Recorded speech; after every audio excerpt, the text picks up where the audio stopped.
जी, अस्सलाम वालेकुम जी। मेरा नाम अदनान अकबर है। मैं बेसिकली एबटाबाद से हूँ। तो ये मेरी वालदा हैं, इनको काफ़ी टाइम से ये कंप्लेन कर रही थी कि मेरी बैक मोरों में और लोअर साइड पे पेन है।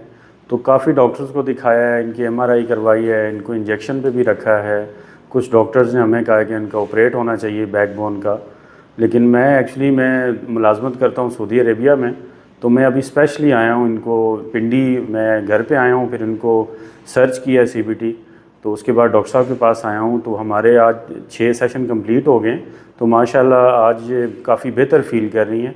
तो मैं सब भाइयों से यही रिक्वेस्ट करूँगा कि कॉम्प्लिकेशन की तरफ जाने से मतलब कोई ऑपरेट करवाने से बेहतर है कि डॉक्टर साहब के पास विज़िट करें आप। तो इंशाल्लाह बेहतरीन रिज़ल्ट मिलेंगे। तो इंशाल्लाह आपका मरीज़ बेहतरीन ठीक हो जाएगा। बहुत शुक्रिया आपका।